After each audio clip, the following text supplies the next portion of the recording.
Je vous salue dans le nom de Jésus. Nous allons poursuivre avec notre enseignement sur la soif de Dieu. Quelqu'un qui dit la soif de Dieu. Qui a soif de Dieu comme moi, qui lève la main. Amen. Et ce matin, nous allons parler de la soif de la justice de Dieu. Avoir soif de la justice de Dieu. Nous allons lire deux références pour introduire ce message. Matthieu 5, verset 6 et Matthieu 6, verset 33. Matthieu 5, verset 6 dit: Heureux ceux qui ont faim et soif de la justice, car ils seront rassasiés. Quelqu'un peut dire avec moi: heureux ceux qui ont faim et soif de la justice, car ils seront rassasiés. Matthieu 6, 33. Cherchez premièrement le royaume et la justice de Dieu, et toutes ces choses vous seront données par-dessus. Nous avons parlé du royaume de Dieu. Et ce matin, nous voulons mettre l'accent sur la justice. Jésus nous dit que nous devons rechercher la justice. Celui qui a soif de Dieu, il doit rechercher la justice. Jésus dit: heureux ceux qui ont faim et soif de la justice, car ils seront rassasiés. Vous savez, ça fait partie de ce qu'on appelle le sermon sur la montagne. Le sermon sur la montagne, c'est le premier discours que Jésus a prêché devant ses disciples. C'était comme un discours programme qui montrait ce qu'il devrait faire sur la terre. Et regardez combien ce discours est en contraste avec le discours des politiciens. Lorsque les politiciens font leur campagne pour les postes électifs, par exemple pour être président, député, maire, ils ont des discours qui incitent les gens à les voter. Alors remarquez ici, souvent les politiciens, ce qu'ils font, c'est quoi? Dans leur discours, ils donnent les programmes. Venez, votez-moi. Et les salaires vont augmenter. Votez-moi. Les coûts d'électricité vont baisser. Les coûts d'eau vont baisser. Les frais de scolarité vont baisser. Ça, c'est ce que les gens attendent. Mais dans le discours de Jésus programme, il n'y a pas tout ça. Jésus ne dit pas que venez, vous serez heureux. Quand vous venez, moi je vais vous donner la voiture. Je vais vous donner le logement. Je vais vous donner le lot. Vous allez manger à satiété. Jésus dit: heureux ceux qui ont soif et faim de la justice, parce qu'ils seront rassasiés. Ça fait bizarre sur le plan humain. C'est pourquoi aujourd'hui beaucoup de gens n'aiment pas suivre un tel Jésus. Ils aiment un Jésus qui dit: venez et vous aurez les mariages. Venez, vous aurez les voyages. Venez et vous serez bénis. Vous aurez la meilleure voiture. Mais ici, Jésus, dans son premier discours, il ne dit pas ça. Il dit: vous voulez venir à moi, ayez faim et soif de la justice, et vous serez rassasiés. Bien-aimés, vous savez, j'ai réfléchi à quelque chose. Quand vous prenez un abonnement à MTN ou bien à Orange, là, je ne sais pas s'il y a des gens qui prennent les packs. Et il y a des mix, n'est-ce pas, les packs là. Alors, quand vous ouvrez, vous pouvez demander, on vous dit, votre compte principal a tel montant. Et puis il y a quelque part, on montre quoi? Bonus. Mais vous ne pouvez pas normalement avoir les bonus si votre compte principal n'est pas alimenté. Mais il y a des gens qui veulent bonus. Mais le compte principal n'est pas alimenté. Notre compte principal, c'est le royaume et la justice de Dieu. Jésus dit, cherchez premièrement le royaume et la justice. C'est ça compte principal. Et dit, tous les restes là, vous serez donnés par-dessus. C'est ça bonus. Dis à ton voisin, pourquoi tu aimes bonus, ton compte principal n'est pas alimenté? Bénédiction, mariage, voiture, travail, terrain, c'est l'engouassou. Dis à ton voisin, c'est l'engouassou. En Swahili, une langue que parlait en Afrique de l'Ouest, on appelle ça matabisi. Quelqu'un dit matabisi, c'est-à-dire ngouassou. Même quand tu vas au marché, c'est quand tu achètes quelque chose là, qu'on va mettre cadeau, n'est-ce pas? Bah, imagine toi tu es là, tu vas acheter un loco. Et puis tu dis à la personne, tu ne débourses pas l'argent. Tu dis, il faut me mettre bonus. Il dit, il faut acheter d'abord. Ou bien, les églises où les gens vont nombreux là, c'est là où on parle des bénédictions, des mariages, élévation. La justice de Dieu là, on n'en parle pas. Ce matin, nous allons voir 2 points. Qu'est-ce que ça signifie? Chercher la justice de Dieu. Premièrement, chercher la justice de Dieu, c'est chercher le salut en Jésus. Quelqu'un dit le salut en Jésus. Oui, c'est ça la justice. C'est chercher le salut. On ne vient pas à l'église pour chercher le mariage. On ne vient pas à l'église pour chercher l'embauche, pour chercher les voitures, pour chercher les voyages en Europe, au Canada. On vient d'abord pour chercher le salut de son âme. C'est ça la justice de Dieu. Jésus a dit, à quoi sert-il à un homme de gagner le monde entier s'il perdait quoi? Son âme. L'âme est plus chère. Tu peux avoir les choses de ce monde. Tu peux avoir les voyages, tu peux avoir les terrains, tu peux avoir les mariages, tu peux avoir les voitures. Mais sans Jésus, ta destination, c'est l'enfer. Il faut rechercher d'abord le salut. Les gens ne viennent pour chercher le salut. Les églises sont devenues comme des clubs où les gens viennent pour rencontrer des personnalités, pour chercher l'emploi, pour chercher ceci. C'est ainsi qu'il y a aujourd'hui des églises qui ne prêchent plus le salut. Ça devient comme des clubs où on recrute les gens pour les conduire en enfer. Quelqu'un dit, je refuse.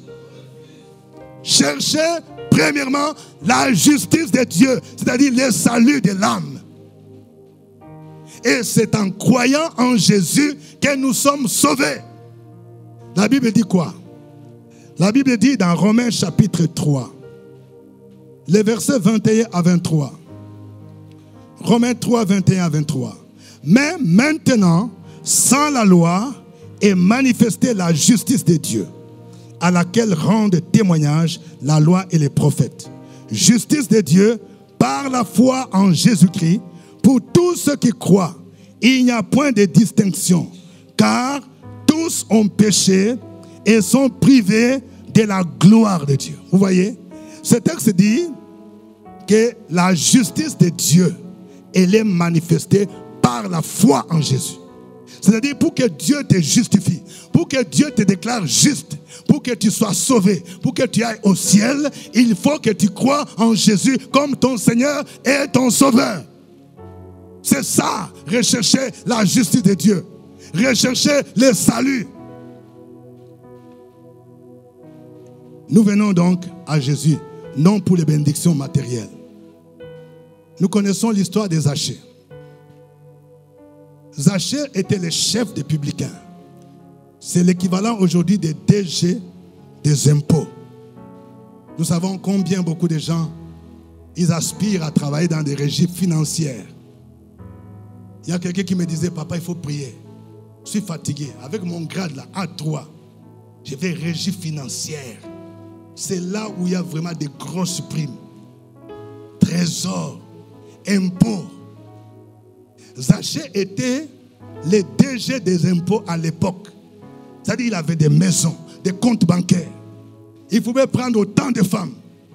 Mais la Bible nous dit qu'il cherchait à voir qui était Jésus. Ça veut dire quoi?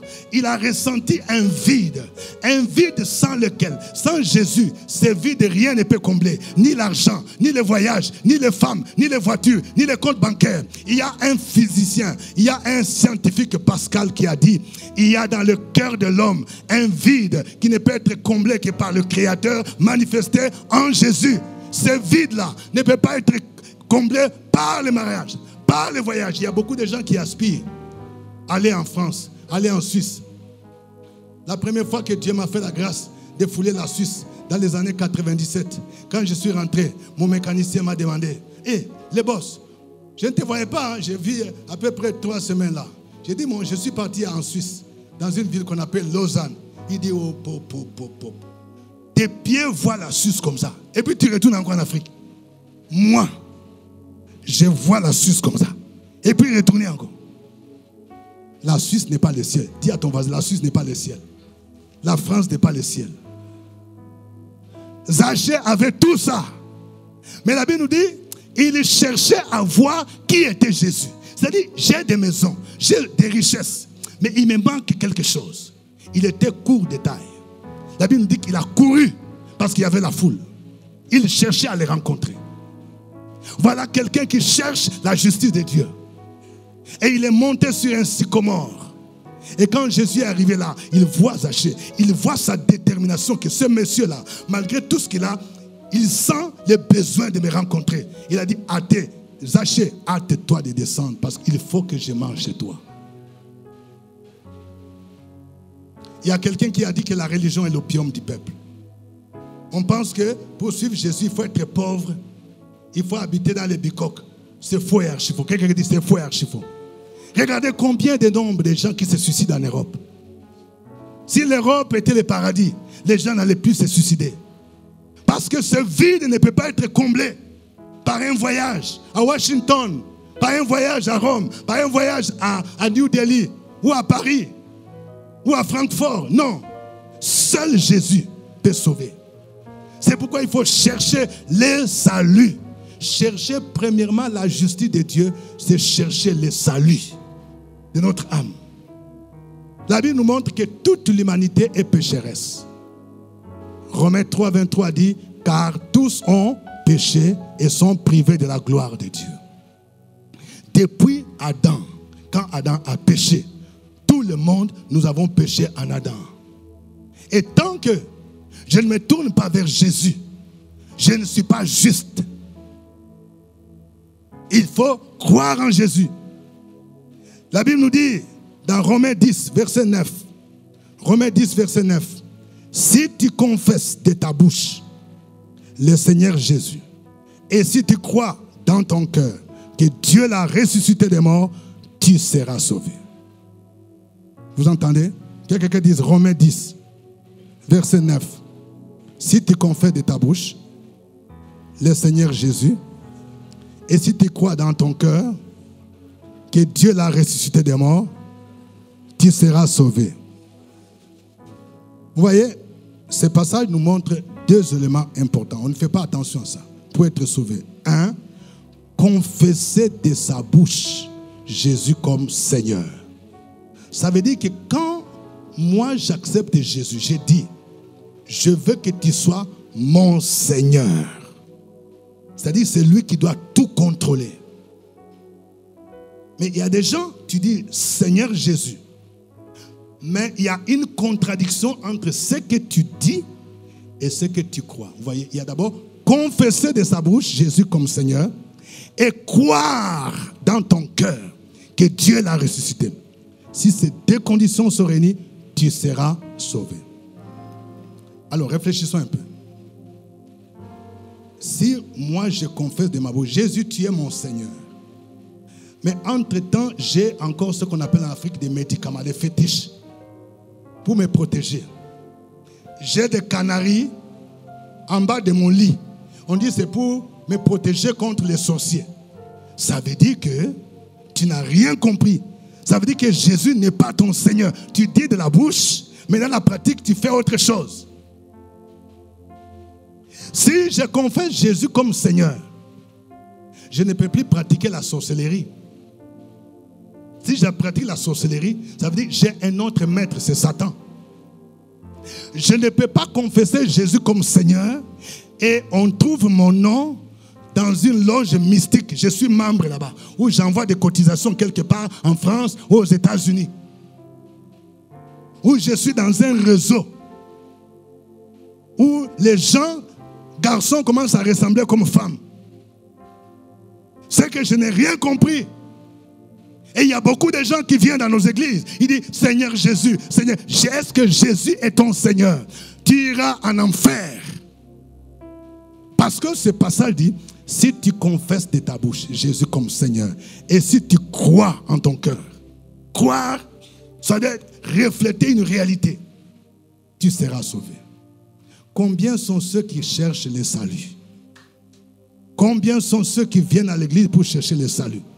Cherchez premièrement la justice de Dieu pour aller au ciel. Amen. C'est pour aller au ciel.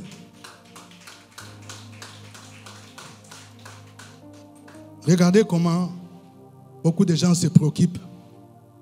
Quand on veut aller à la retraite, là, il y a des gens qui disent, ah, je vais avoir mon terrain, n'est-ce pas? Je vais avoir ma maison de retraite. C'est là où je vais me reposer. C'est bien. Mais moi, j'ai réfléchi comme ça. Mais, avez-vous déjà un lopin de terre au ciel? Il y a des gens, tu as terrain ici. Tu as terrain à Angers. Tu as terrain à Bergeville. Terrain à Moussoko. Est-ce que tu as un terrain au ciel? Demande à ton voisin, est-ce que tu as un terrain au ciel? Qu'est-ce que tu as fait pour préparer ton terrain? Parce que la plus grande retraite là, c'est celle que nous allons passer dans l'éternité. Comment tu la prépares? Si tu n'es pas sauvé, tu as mal préparé ta retraite. C'est pourquoi le Seigneur dit, cherche la justice de Dieu. Deuxième élément, chercher la justice de Dieu, c'est quoi? C'est pratiquer la vie d'obéissance et de sanctification. Pratiquer la vie d'obéissance et de sanctification. Quand Jésus dit, heureux ceux qui ont faim et soif de la justice. Quand Jésus dit, cherchez premièrement la justice de Dieu, il veut dire, cherchez à être obéissant au Seigneur. Cherchez d'abord à marcher dans la sanctification. Parce que une fois que tu as accepté Jésus, c'est bien. Je suis sauvé, c'est bien. Mais il ne faut pas que je me limite là. Il faut maintenant que je mène une vie de sanctification, une vie d'obéissance. C'est ce qui doit être ma préoccupation. Ce n'est pas d'abord ma maison, ce n'est pas d'abord mariage. Tu n'es pas encore libéré de la vie d'impudicité. Et tu veux te marier, écoute-moi bien, vous qui voulez vous marier, là, si tu n'es pas encore délivré de l'impudicité, ça va te suivre même dans le mariage. Tu vas changer 4 mariages. Parce que même dans le foyer, tu vas commettre adultère. Cet esprit va t'accompagner. Il faut d'abord rechercher la sanctification. Et c'est pourquoi les pasteurs, on est là. Pour vous aider, pour dire, attends, je veux te voir. Ne voyez pas seulement les pasteurs pour dire, priez pour le déblocage de ma maison. Il faut venir dire aussi, pasteur, moi vraiment, impudicité là, ça me fatigue. Je vais quitter dans ça. Va prier pour toi. Mensonge là, ça me fatigue. Moi, je vais quitter dans ça. Colère là, ça me fatigue. Et on prie. C'est ça, chercher la justice de Dieu. Chercher la justice de Dieu. La Bible dit, le verset de Matthieu 5, verset 6. Il y a une autre version qui dit, une autre version de la Bible, je pense que ça doit être la Bible Nouvelle de Genèse. Ils sont heureux, ceux qui ont faim et soif d'obéir à Dieu, parce qu'ils seront satisfaits. Voilà. Heureux ceux qui ont faim et soif de la justice. Le plus grand défi du christianisme aujourd'hui, c'est l'obéissance à la parole de Dieu. C'est ça le plus grand défi. C'est-à-dire être chrétien là. Ça ne veut pas dire venir à l'église chaque dimanche, je chante, je loue, Être chrétien, c'est pratiquer la parole de Dieu. Il faut que les gens voient que je suis différent des gens du monde. C'est ça, pratiquer la justice. Il y a des gens qui mènent une double vie. À l'église, tu es saint. Ta sainteté se limite au niveau de chanter. Qui dit mieux? C'est Jésus. J'ai vu quand on a chanté ces chants-là. Oh là là, les gens étaient en abyssé. Il est meilleur des meilleurs. Mais est-ce que le lundi, il sera encore le meilleur? Dans ton travail, est-ce que Jésus sera le meilleur? La justice. Quelqu'un dit la justice de Dieu.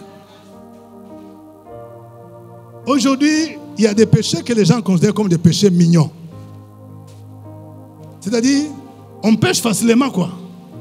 Mensonge, là, ça devient comme normal. Mensonge. Et ce qui est grave, il y a des gens qui mentent même au pasteur. Quand on te demande, là, pourquoi on ne t'a pas vu dimanche passé? Pourquoi on ne t'a pas dit? Il y a des gens qui mentent, hein. Il s'est dit, hey, qu'est-ce que je vais dire à papa? Oh, mon, vraiment, bon, c'est un état, vraiment, ce sont les funérailles. Quelles funérailles? Est-ce que celui qui est mort, il a quel rapport avec toi? Donc, il y a des gens qui sont habitués au mensonge. Tu es directeur, et puis, tu dois l'argent à quelqu'un, où tu travailles, et puis tu dis à ta secrétaire, bon, si quelqu'un vient me chercher, il faut lui dire, le patron n'est pas là. Tu as compris, non? Mais oui. Mais non, ça c'est parce qu'il y a beaucoup de gens qui dérangent, quoi. C'est un mensonge, un bon mensonge. Dis à ton voisin, il n'y a pas bon mensonge. Alors on raconte l'histoire, un directeur, quand il a dit à sa secrétaire, si quelqu'un me cherche, dis-lui qu'il n'est pas là. Alors la secrétaire aussi a dit, bon, le directeur, il est là, mais il a dit de te dire qu'il n'est pas là. Ça fait bizarre. Par définition, les péchés, c'est la transgression de la loi. C'est-à-dire, je viole la parole de Dieu. On peut donner au péché d'autres noms.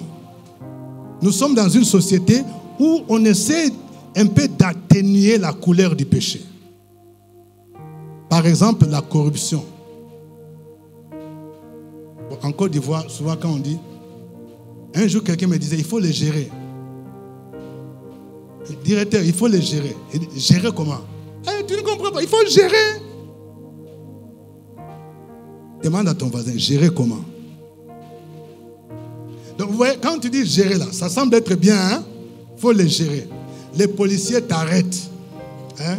Tu n'as pas un document. La visite technique est finie. Il faut les gérer. Ça veut dire quoi? Il faut corrompre. Est-ce que c'est normal? Il y a une expression que les gens utilisent en Afrique de l'Ouest. Je pense que ça doit être au Togo. J'ai lu ça dans un ouvrage. Quand tu cherches l'emploi, ou bien tu as des papiers que tu veux avoir dans une administration. Bon, tu viens, dis, je suis venu par exemple pour l'extrait de naissance. Je suis venu pour les registres de commerce. Ça fait combien de temps? Non, ça fait 3 mois. On va te demander. Et donc, il y a le vent qui a pris ton dossier, qui a emporté ton dossier. Parce que tu n'as pas mis caillou dessus. Il dit, mettre caillou comment? Il dit, non. Il faut mettre caillou. Si tu ne mets pas caillou là, quand le vent va venir, ça va emporter ton dossier. Mettre caillou, ça veut dire il faut corrompre. Voilà. Tu veux que ton dossier augmente. Tu veux qu'on puisse t'embaucher.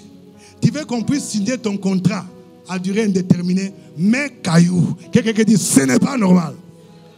Et c'est grave que même les chrétiens se conforment à ces choses-là. Où est la justice de Dieu? Le Seigneur dit, cherchez premièrement la justice de Dieu. La parole de Dieu est comme notre constitution.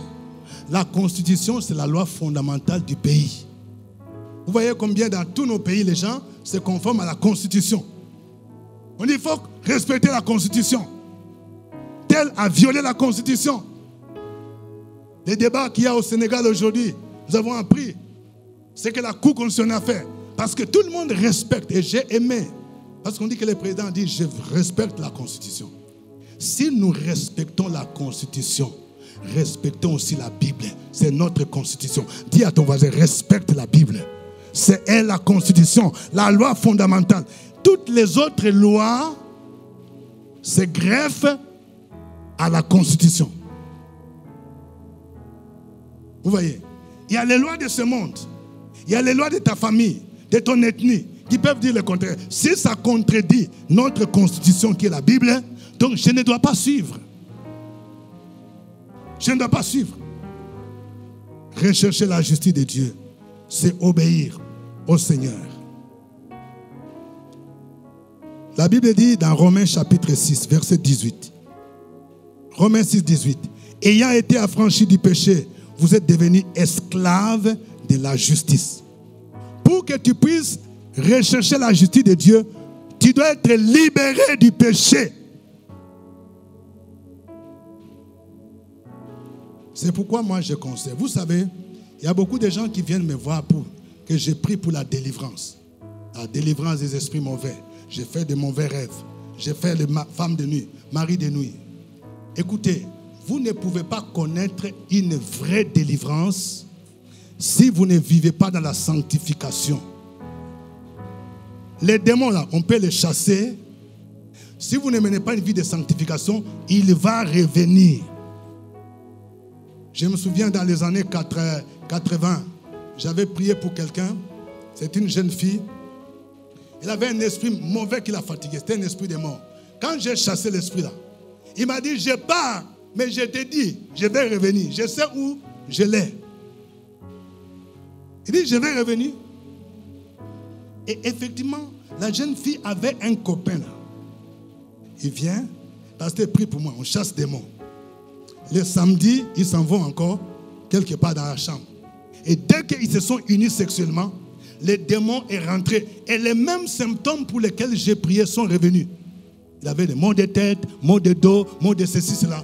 Et il dit encore, papa, vraiment, il faut encore prier pour moi. J'ai dit, tu as fait quoi? Je suis encore tombé. Il y a des gens qui aiment tomber.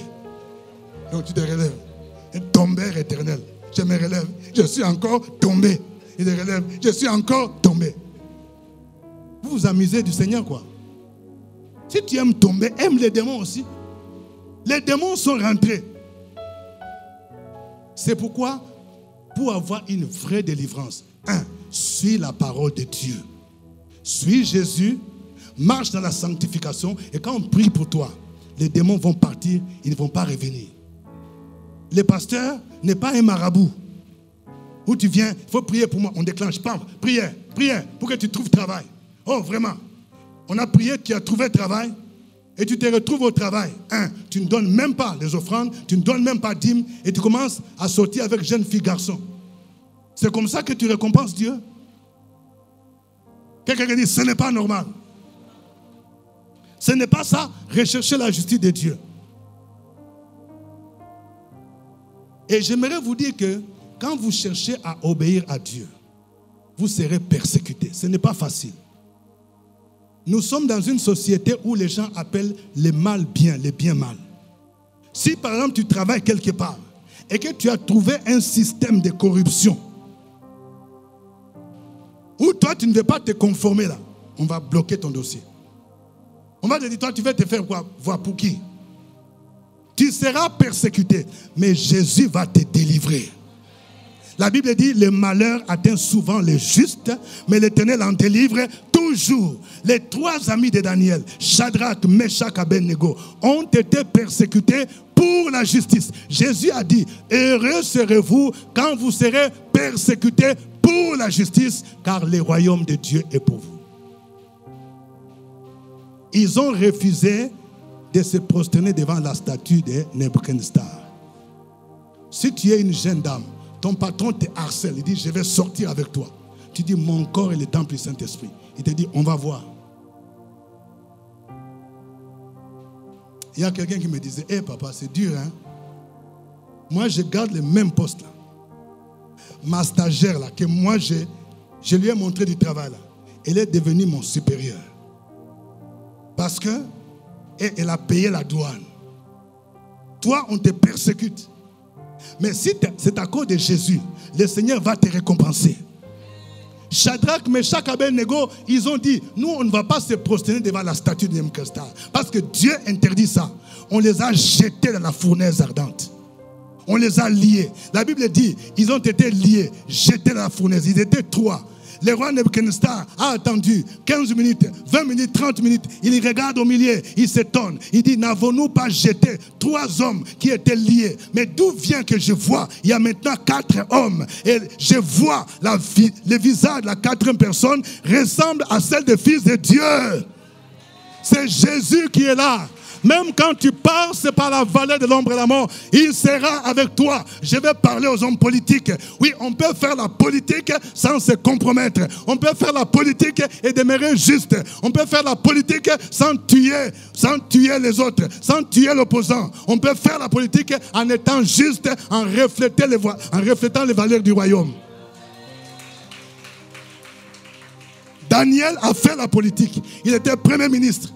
Il n'a jamais détourné les caisses de l'État. Il n'a jamais cherché à s'enrichir par des moyens malhonnêtes. La Bible nous dit qu'on a cherché de quoi l'accuser. On n'a trouvé ni de quoi l'accuser. Parce qu'il était irréprochable. Et quand on l'a jeté dans la fournaise, dans la fosse au lion, Dieu l'a délivré. Si tu es persécuté pour la justice, là, Dieu va te délivrer. Si tu as perdu ton emploi parce que tu as refusé d'entrer dans un réseau des homosexuels, le Seigneur va te préparer un travail meilleur. Cherchons la justice de Dieu. Nous allons terminer avec un exemple. L'exemple de Salomon. Quelqu'un qui dit Salomon. Salomon est pour nous un bel exemple d'un homme qui cherche la justice de Dieu. 1 Roi chapitre 3, versets 9 à 14. 1 Roi 3, 9 à 14. Quand Salomon a pris le pouvoir, il a succédé à son père David.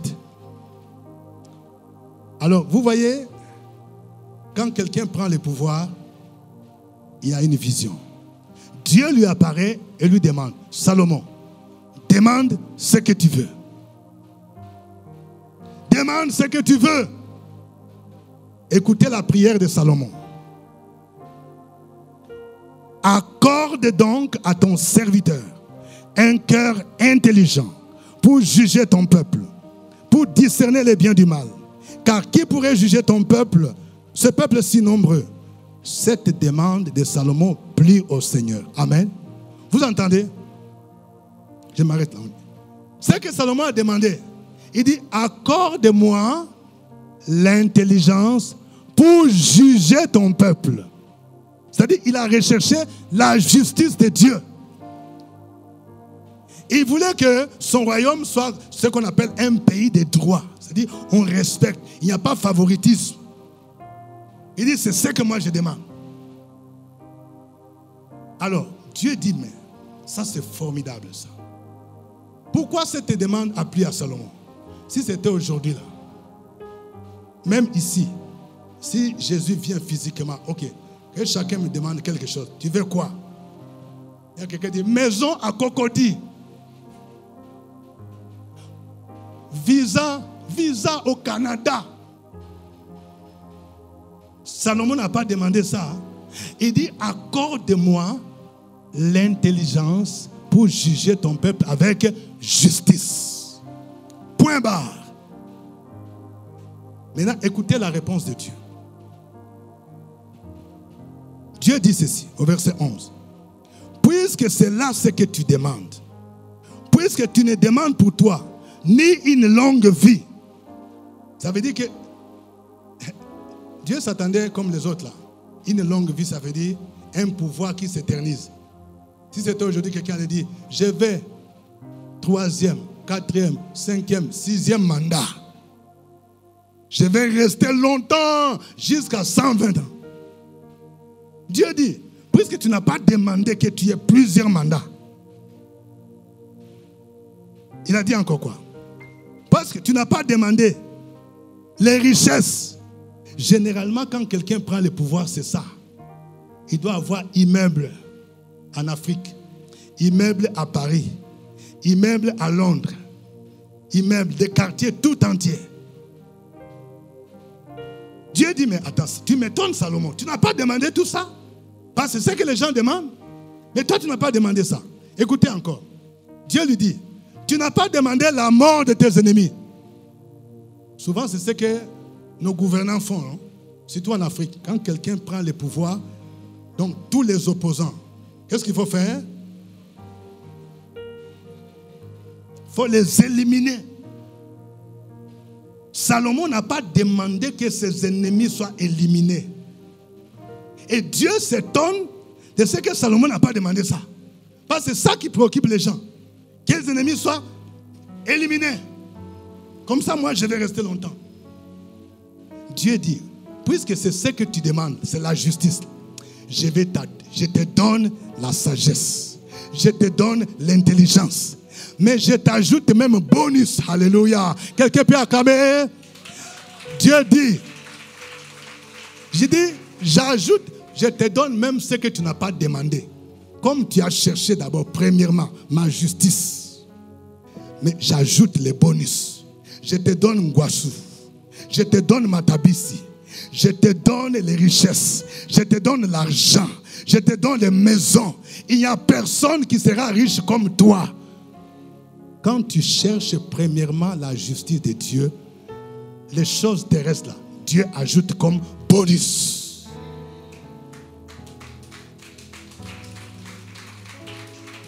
Changez votre priorité. Mais il y a des gens qui courent vers bonus. On organise un programme à l'église. Non, papa, je cherche l'argent. Je cherche l'argent. Dieu dit, il faut chercher l'argent. Si tu ne sais pas que c'est moi qui donne l'argent. Les intérêts de Dieu, tu mets de côté. Et toi, c'est tes propres intérêts. Salomon, il a cherché la justice de Dieu. Et Dieu a béni Salomon. Quelle est votre vision ce matin? Que cherchez-vous quand vous venez à l'église? Est-ce que c'est le salut en Jésus? Ou bien vous cherchez bénédiction? Est-ce que c'est la vie de sanctification qui vous préoccupe? Ou bien c'est le matériel? Ou bien c'est les voitures? Je vais avoir voiture chez les concessionnaires.